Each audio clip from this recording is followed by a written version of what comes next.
Y vamos a ingresar en una de las ramas más interesantes y más útiles de la estadística, que es la teoría de probabilidades. ¿De qué hablamos cuando hablamos de probabilidades? Habíamos definido los fenómenos de la naturaleza como aleatorios o estocásticos o determinísticos causales. Los determinísticos causales eran aquellos que obedecían a una causa-efecto, que se dan siempre de manera unívoca e inmutable. Por ejemplo, la fusión de dos elementos en la química siempre nos arrojaban el mismo resultado, pero los aleatorios eran los que estaban regidos por el azar. Y aquí es donde aparece la importancia de la teoría de probabilidades, para determinar la factibilidad de que ocurra un evento en ciertas condiciones. A eso se refiere la teoría probabilística, que fue desarrollada, como habíamos dicho también en la introducción, a fines del siglo XVIII, por cuestiones mucho más triviales como eran los juegos de azar, pero con el tiempo adquirieron una importancia fundamental para el desarrollo de la estadística moderna. Teoría de probabilidades de aquí en más para comprender el comportamiento de muchos de los fenómenos habituales con que nos vamos a encontrar en nuestra vida profesional. Y como primer paso del estudio de la teoría probabilística, vamos a definir lo que es un experimento aleatorio. Un experimento aleatorio, habíamos anticipado que eran los que estaban regidos por el azar, pero se tienen que cumplir tres condiciones: que no se conoce de antemano el resultado, que se pueden conocer todos los resultados posibles y que se le puede repetir bajo las mismas condiciones toda la cantidad de veces que lo deseemos y la probabilidad de resultado va a ser la misma. Los típicos casos de experimento aleatorio con los cuales se desarrolla la teoría probabilística son los lanzamientos de un dado o una moneda. En estos casos muy elementales, muy básicos, pero que sirven para comprender el desarrollo de la probabilidad en su parte más elemental, en ambos casos no conocemos qué va a ocurrir si tenemos un dado o una moneda. Sabemos qué puede pasar, sí, que puede salir cara o cruz en la moneda, 1, 2, 3, 4, 5, 6 en el caso del dado, y que todas las veces que hagamos el ensayo, que hagamos el lanzamiento, las probabilidades van a ser las mismas. El dado y la moneda son los experimentos típicos, básicos, para estudiar las probabilidades. Y vamos a definir el espacio muestral como el conjunto de todos los resultados posibles en un experimento aleatorio. La notación es una letra del alfabeto griego, como estamos haciendo en la mayoría de los casos, que es omega. Entonces, si vamos a los dos casos elementales de los que habíamos hablando, el lanzamiento de la moneda, el espacio muestral sería cara o cruz, los dos resultados posibles.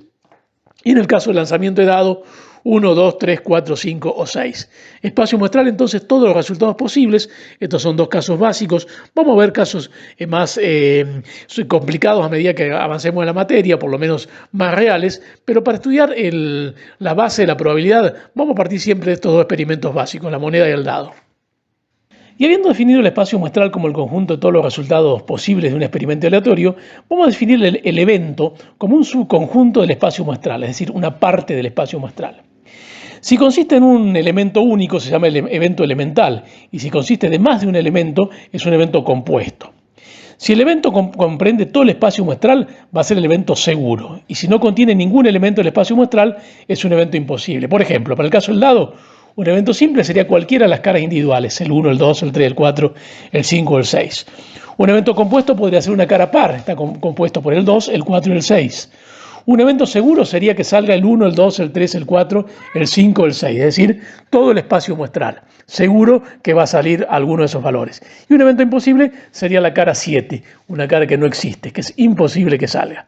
Entonces, evento, queden claro que sería una parte, un subconjunto del espacio muestral. Y habiendo definido espacio muestral y evento, vamos a definir lo que es la probabilidad de un evento A. La probabilidad de un evento A se define simplemente como el cociente de los eventos simples que contiene el evento A sobre el número total de eventos simples del espacio muestral omega, o sea, todos los eventos simples posibles del experimento. Dicho de otra forma, es el cociente del número de casos favorables al evento A dividido el número de casos posibles.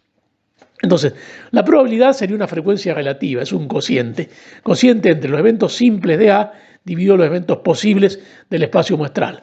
O sea, los casos favorables al evento dividido los casos posibles del espacio muestral omega. Y vamos a un caso concreto del ejemplo básico que planteamos del lanzamiento del dado. Vamos a lanzar el dado y vamos a definir un evento A como que salga un número par. El número par comprende tres eventos simples que son el 2, el 4 y el 6. Entonces, si definimos la probabilidad como los números de casos favorables dividido el número de casos posibles, o el número de eventos simples de A dividido el número de eventos simples del espacio muestral, los casos favorables serían el 2, el 4 y el 6, o sea 3.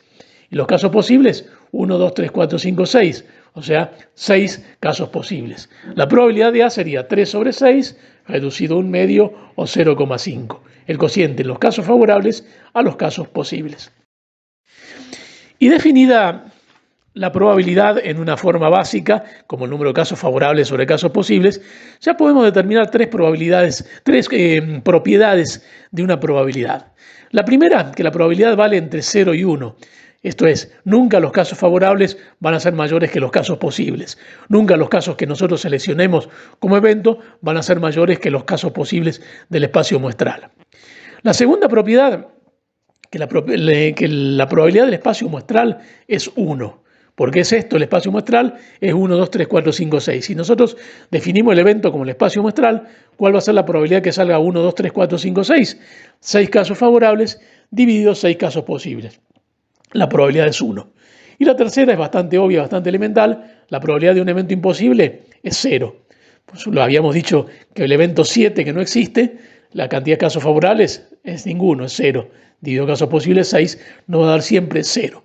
Entonces, la probabilidad siempre va a ser un número entre 0 y 1. 1, el caso extremo en que sea el espacio muestral, la probabilidad que salga cualquiera de los resultados del espacio muestral. 0, que salga un evento imposible.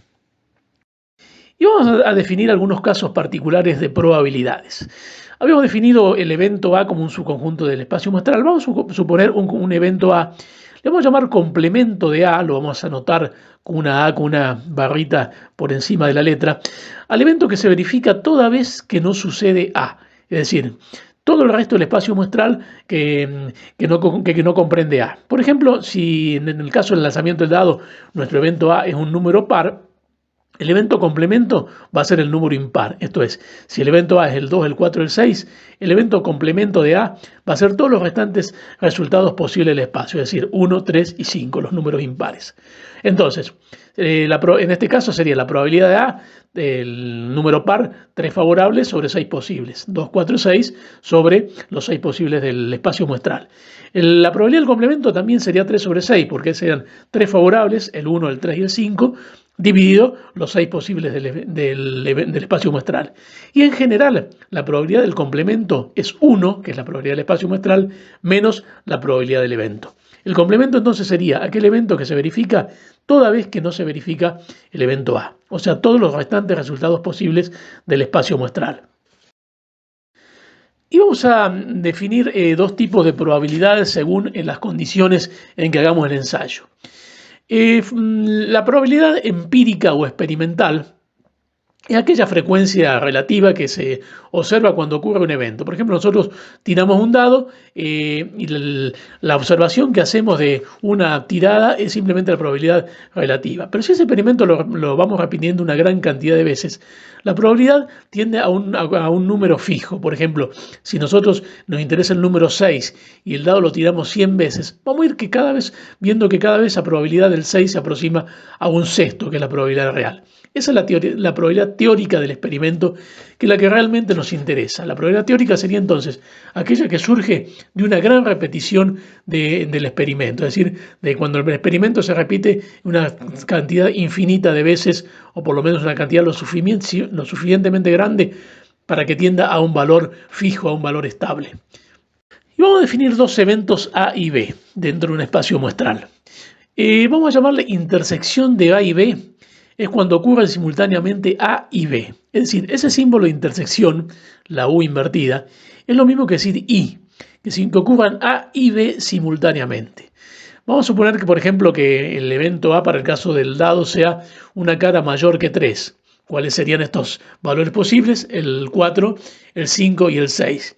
Y que B sea la cara par, es decir, el 2, el 4 y el 6. La intersección de A y B es cuando ocurren simultáneamente A y B. Es decir, los valores coincidentes de A y B. ¿Cuáles serían? El 4 y el 6 que están en ambos eventos. Entonces, hablar de intersección de dos eventos es lo mismo que decir que ocurran A y B simultáneamente. Y vamos a definir otro tipo de probabilidad, que es la probabilidad condicional.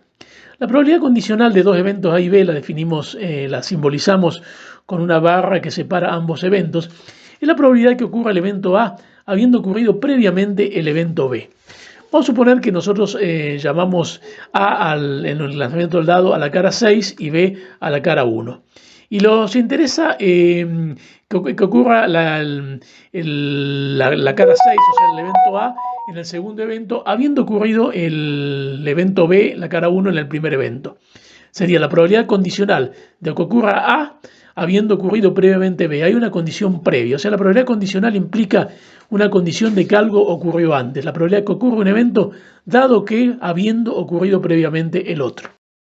Vamos a definir dos eventos mutuamente excluyentes o incompatibles cuando la ocurrencia de uno excluye la posibilidad de ocurrencia del otro, es decir, cuando no pueden ocurrir simultáneamente. Vamos a definir dos eventos A y B siempre con este ejemplo básico que estamos usando del dado. Vamos a suponer que A es un número par, el 2, 4 y 6, y B el número impar, el 1, el 3 y el 5. A y B son mutuamente excluyentes porque no tienen intersección. Si ocurre A, no ocurre B. Si sale 2, 4 o 6, seguro no sale ni el 1, ni el 3, ni el 5. Cuando no hay intersección, cuando no hay parte común, estamos hablando de dos eventos mutuamente excluyentes. No existe la intersección entre ambos. Y vamos a hablar ahora de dos eventos independientes. Dos eventos A y B son independientes cuando la ocurrencia de uno no tiene ningún efecto sobre la probabilidad de ocurrencia del otro y viceversa. Vamos a suponer que nos interesa en dos terneros el sexo. Sabemos que el primero es macho y el segundo hembra. A y B son independientes porque el hecho que el primero haya sido macho no tiene injerencia sobre la posibilidad que el segundo sea hembra.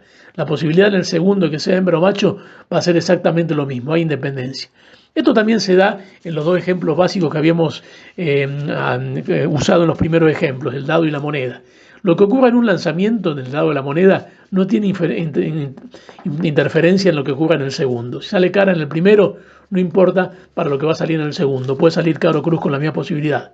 Si en el primer lanzamiento de dados sale un 5, no tiene interferencia sobre lo que vaya a ocurrir en el segundo. Puede salir 1, 2, 3, 4, 5 y 6 con igual probabilidad. Dos eventos independientes es cuando la ocurrencia de uno no infiere sobre la ocurrencia del otro.